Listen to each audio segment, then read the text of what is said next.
Hi friends, welcome to my YouTube channel. ನಾನು ಪ್ರತಿ ಸಲ ಅಮ್ಮನ ಮನೆಗೆ ಹೋದಾಗಲೂ ಅಮ್ಮನ ಹತ್ರ ಏನಾದರೂ ಒಂದು ಅಡುಗೆ ಕೇಳಿ ಮಾಡಿಸ್ಕೊಳ್ತೇನೆ. ಈ ಸಲ ನಾನು ಅಮ್ಮನ ಹತ್ರ ಕೇಳಿದ್ದು ಮಾವಿನಕಾಯಿ ಉಪ್ಪಿನಕಾಯಿ ಮಾಡೋಣ ಅಂತ.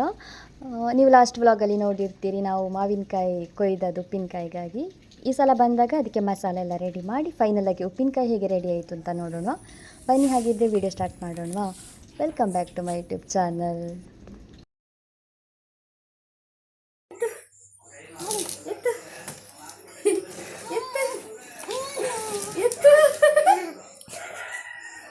ಕಿಚನ್ ನನಗೆ ಮಾತನಾಡಿ ಎತ್ತು ಎತ್ತು.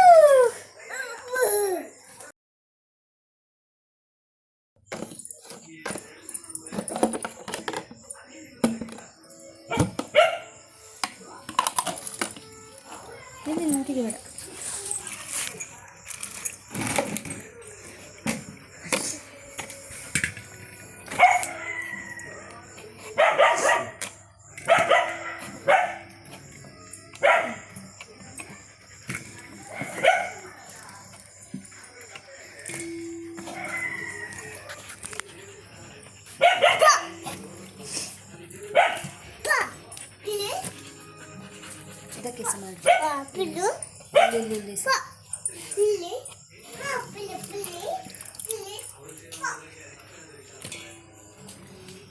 ಸಾಕಲ್ಲ.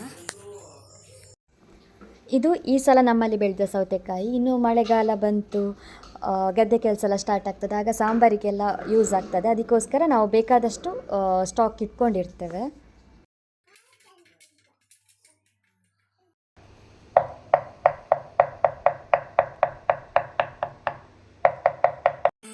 ಮೊದಲಿಗೆ ಒಂದು ಮಿಕ್ಸಿ ಜಾರ್ ತಗೊಂಡು ನಾವು ಬಿಸಿಲಲ್ಲಿ ಒಣಗಿಸ್ಕೊಂಡಂಥ ಮೆಣಸನ್ನು ಪೌಡ್ರ್ ಮಾಡಿಕೊಳ್ಬೇಕು. ಅದೇ ಥರ ಸಾಸಿವೆ, ಸ್ವಲ್ಪ ಮೆಂತ್ಯ, ಒಂದೆರಡು ಲವಂಗ ಹಾಕಿ ಅದನ್ನು ಕೂಡ ಪೌಡ್ರ್ ಮಾಡಿಕೊಳ್ಬೇಕು. ಈಗ ಕುದಿಸಿ ಆರಿಸಿದಂಥ ಉಪ್ಪು ನೀರಿದೆಲ್ಲ ಅದನ್ನು ಹಾಕಿ ಇನ್ನೊಂದು ಸಲ ಚೆನ್ನಾಗಿ ಮಿಕ್ಸಿಯಲ್ಲಿ ಗ್ರೈಂಡ್ ಮಾಡಿಕೊಳ್ಬೇಕು.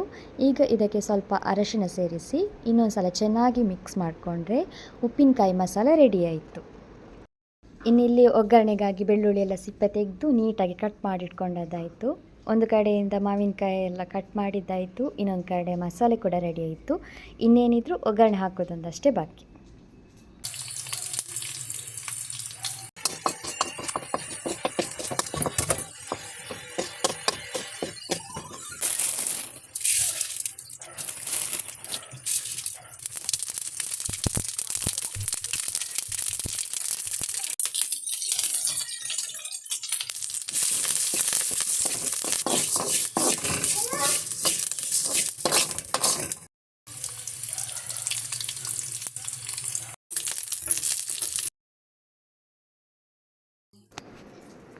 ಅಪರೂಪಕ್ಕೆ ಸಿಗುವ ಅಮ್ಮನ ಕೈ ರುಚಿ ಅಡುಗೆ ಅಂದರೆ ನನಗೆ ತುಂಬ ಇಷ್ಟ.